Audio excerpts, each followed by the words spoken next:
The chair recognizes the gentleman from Texas, Mr. Ratcliffe, for 5 minutes. Thank you, Mr. Chairman. Director, did you make the decision not to recommend criminal charges relating to classified information before or after Hillary Clinton was interviewed by the FBI on July the 2nd? After. Okay, then I'm going to need your help in trying to understand how that's possible. I think there's a lot of prosecutors or former prosecutors that are shaking our heads in how that could be the case. Because if there was ever any real possibility that Hillary Clinton might be charged for something that she admitted to on July the 2nd, why would two of the central witnesses in a potential prosecution against her be allowed to sit in the same room to hear the testimony? Now, I've heard your earlier answers today. You said that, well, it was because the interview was voluntary and they were her lawyers. But I think you're skirting the real issue there, Director. First of all, the fact that it was voluntary, it didn't have to be, right? You could have impaneled an investigative grand jury. She could have been subpoenaed. And I know you've said that you can't comment on that, and I don't really care about the decision about whether or not there should have been a grand jury here. But since you didn't have one, it goes to the issue at hand about whether or not this interview should have ever taken place.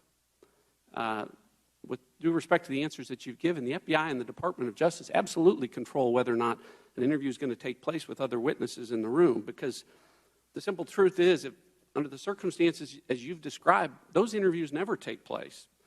If there was ever any possibility that something Hillary Clinton might have said on July 2nd could have possibly resulted in criminal charges that might possibly resulted in a trial against her relating to this classified information, well, then, to use your words, Director, I don't think that there's any reasonable prosecutor out there who would have allowed two immunized witnesses central to the prosecution to proving the case against her to sit in the room with the interview, the FBI interview of the subject of that investigation. And if I heard you earlier today, in your long career, I heard you say that you've never had that circumstance. Did I hear you correctly? That's correct. But okay, and I never have either, and I've never met a prosecutor that's ever had that. So, to me, the only way that an interview takes place with the two central witnesses and the subject of the investigation is if the decision has already been made that all three people in that room are not going to be charged. Okay, can I respond? Yes, please. I know in our political life sometimes people casually accuse each other of being dishonest, but if colleagues of ours believe I am lying about when I made this decision, please urge them to contact me privately so we can have a conversation about this. All I can do is tell you again, the decision was made after that because I didn't know what was going to happen in that interview. She maybe lied during the interview in a way we could prove. Let me finish.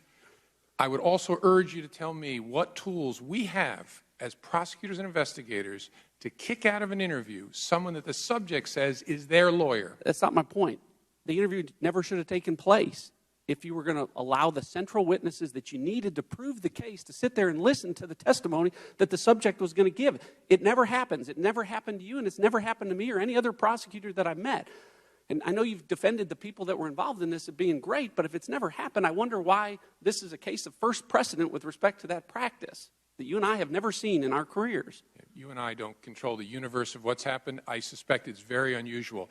A key fact, though, that maybe is leading to some confusion here is we had already concluded we didn't have a prosecutable case against Heather Samuelson or Cheryl Mills at that point. If they were targets of our investigation, maybe we would have canceled the interview. But frankly, our focus was on the subject. The subject at that point was Hillary Clinton. All right, let me move on.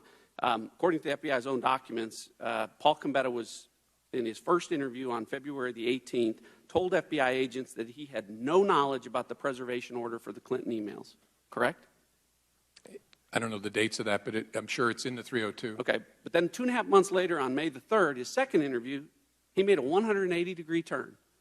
And he admitted that, in fact, he was aware of the preservation order, and he was aware of the fact that that meant that he shouldn't disturb the Clinton emails. Correct?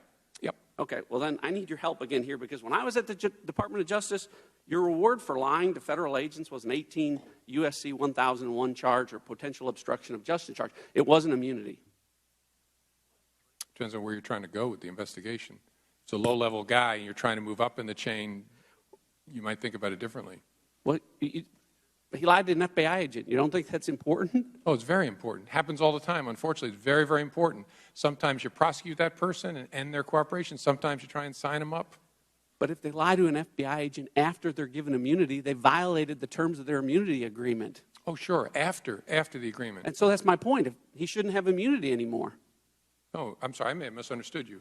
He lied to us before he came clean under the immunity agreement and admitted that he had deleted the emails. No, not according to the FBI's documents. He had the immunity agreement in December of 2015. These interviews took place in February and March and May of this year, 2016. Combetta? Combetta.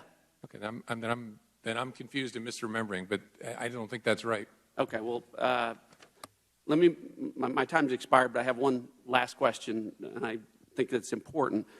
At this point, based on everything, do you think that any laws were broken by Hillary Clinton or her lawyers? Do I think that any laws were broken? Yeah. I don't think there's evidence to establish that. Okay. Well, I think you're making my point when you say there's no evidence to establish that. Maybe not in the way she handled classified information, but with respect to obstruction of justice. And you've got a pen here. I just want to make sure the record's clear about the evidence that you didn't have, that you can't use to prove. So this comes from the FBI's own report. It says that the FBI didn't have the Clintons' personal Apple server used for Hillary Clinton work emails. That was never located, so the FBI could never examine it. An Apple MacBook laptop and thumb drive that contained Hillary Clinton's email archives was lost, so the FBI never examined that. 2 BlackBerry devices, provided the FBI didn't have SIM cards or SD data cards. 13 Hillary Clinton personal mobile devices were lost, discarded, or destroyed with a hammer, so the FBI clearly didn't examine those. Various server backups were deleted over time, so the FBI didn't examine that. After the State Department and my colleague, Mr. Gowdy, here notified Ms. Clinton that her records would be sought by the Benghazi Committee, copies of her emails on the laptops of both of her lawyers, Cheryl Mills and Harold Mills, and Heather Samuelson, were wiped clean with bleach bits, so the FBI didn't review that. After those emails were subpoenaed, Hillary Clinton's email archive was also permanently deleted from the Platte River Network with BleachBit, so the FBI didn't review that. And also after the subpoena, backups of the Platte River server were manually deleted. Now, Director, hopefully that list is substantially accurate because it comes from your own documents. My question to you is this. Any one of those in that very, very long list, to me, says obstruction of justice. Collectively, they scream obstruction of justice. And to ignore them, I think, really allows not just reasonable prosecutors, but reasonable people to believe that maybe the decision on this was made a long time ago not to prosecute Hillary Clinton. And with that, I yield back. Director, do you care to respond? Very briefly, to ignore that which we don't have, we're in a fact-based world. So we make evaluations based on the evidence we're able to gather using the tools that we have. So it's hard for me to react to these things that you don't have. So that's my reaction to it. The chair recognizes the gentleman from Texas, Mr. Farenthold, for 5 minutes. Thank you very much. Director Comey, thank you for being here. I know there are a lot of things you would probably much rather be doing than sitting on the hot seat, so to speak.